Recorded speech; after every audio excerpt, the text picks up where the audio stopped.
Hello guys and welcome to the channel. तो आज हम बात करने वाले HP Victus and Lenovo IdeaPad Gaming 3 के बारे में। ये दोनों एक बजट गेमिंग लैपटॉप है। बजट जब भी आपका 60,000 से 70,000 के बीच में रहता है तो ये लैपटॉप आप बहुत ज़्यादा कंसिडर करते हो।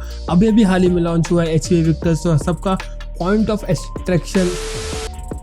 अट्रैक्शन HP Victus की तरफ चला जाता है। लेकिन Lenovo IdeaPad Gaming 3 आज भी लोगों के दिल में काफ़ी उम्मीदें बनाई रखी है कि क्या प्राइस रेंज और क्या कंपैरिजन में कैसी रहेगी इसकी। तो ये सारे हम आज से देखेंगे और कंपेयर करेंगे इन दोनों लैपटॉप को, और मैं आपको इन में ये बताऊंगा कि आपको इन दोनों में से कौन सा लैपटॉप लेना चाहिए। बट इससे पहले कि हम वीडियो शुरू करें, आपसे एक छोटी सी रिक्वेस्ट है कि आप चैनल पे नए आ रहे हो तो यार make sure you hit the subscribe button and also press the bell icon. इसी तरीके से और नए लैपटॉप कंपैरिजन वीडियो और लैपटॉप अपडेट्स वीडियो मैं लाते रहता हूँ अपने चैनल पे। Make sure you hit the subscribe button. चलिए बात कर लेते हैं HP Victus में हमें क्या प्रोसेसर देखने को मिलेगा। तो HP Victus में हमें मिल रहा है प्रोसेसर वो है AMD की तरफ से Ryzen 5 5600H वाला। ये Ryzen 5 का सबसे लेटेस्ट प्रोसेसर है जो कि आता है आपको 3.3 गीगाहर्ट्ज से लेकर के 4.2 गीगाहर्ट्ज तक की इसकी क्लॉक साइकिल रह जाती है। ये एक 6 कोर एंड 12 थ्रेड्स के साथ देखने को मिलता है। और दूसरी तरफ Lenovo IdeaPad Gaming 3 में हमें मिलता है AMD की तरफ से Ryzen 5 का 4600H वाला, यानी कि 4th जनरेशन, एक जनरेशन कम है HP Victus से। और इस अगर जनरेशन कम है तो ऑब्वियसली परफॉर्मेंस में भी कम होगा। तो इसकी जो क्लॉक साइकिल हो जाती है वो 3 गीगाहर्ट्ज से शुरू होकर 4 गीगाहर्ट्ज तक ही जाती है। ये भी एक 6 कोर और 12 थ्रेड का प्रोसेसर है। तो इसमें बहुत ज़्यादा कुछ डिफरेंस नहीं आपको देखने को मिलेगा, बस सिर्फ 20% ऑफ इंक्रीमेंट अपने को देखने को मिलेगा। अगर आपका CPU इंटेंसिव वर्क ज़्यादा है तो आप HP Victus ही आपके लिए बेटर ऑप्शन है, Lenovo बिल्कुल भी नहीं है यहाँ पे।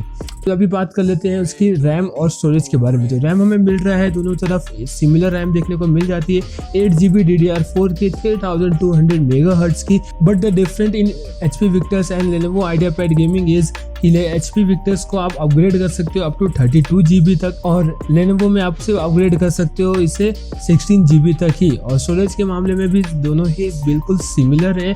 आपको 512GB की SSD ड्राइव देखने को मिलेगी दोनों तरफ, जिससे आप फर्दर अपग्रेड कर सकते हो अप टू 1TB ओनली। और इसमें जो ग्राफिक्स है वो भी सिमिलर है NVIDIA की तरफ से GTX 1650 DDR6 4GB VRAM के साथ देखने को मिल जाती है। बट यहाँ पे जो डिफरेंस है वो है डिस्प्ले के मामले में। डिस्प्ले में HP Victus आप सभी को मालूम है, नाम में ही HP Victus 16 है, मतलब यानी ये 16.1 इंचेस का full HD IPS panel with 45% of NTSC and 250% of NITS हमें देखने को मिल जाता है with the refresh rate of 60 hertz.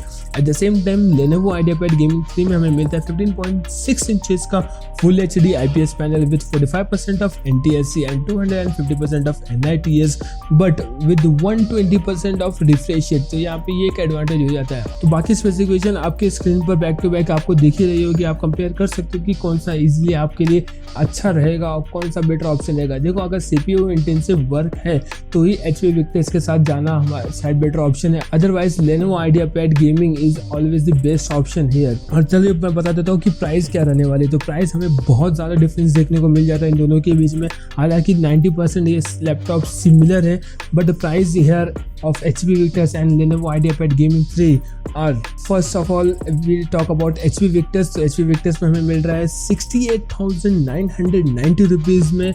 Amazon.in पर आप इसे चेक कर सकते हो, आपको लिंक हमेशा डिस्क्रिप्शन में मिल जाएगी। और जो दूसरा लैपटॉप है हमारा Lenovo IdeaPad Gaming 3, वो आपको मिल जाता है 62,990 रुपीज़ में। ये भी आपको Amazon.in पे मिल जाएगा, आप इसे परचेस कर सकते हो।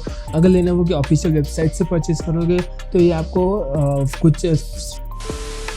आपको 60,000 तक का ही पड़ेगा। तो वो भी आप चेकआउट कर सकते हो, उसकी भी लिंक आपको डिस्क्रिप्शन में मिल जाएगी। तो इनमें से कौन सा लैपटॉप आपको अच्छा लगा मुझे कमेंट करके ज़रूर से बताना। और अच्छा लगा वीडियो तो लाइक करो, चैनल को सब्सक्राइब करना भूलना ही मत।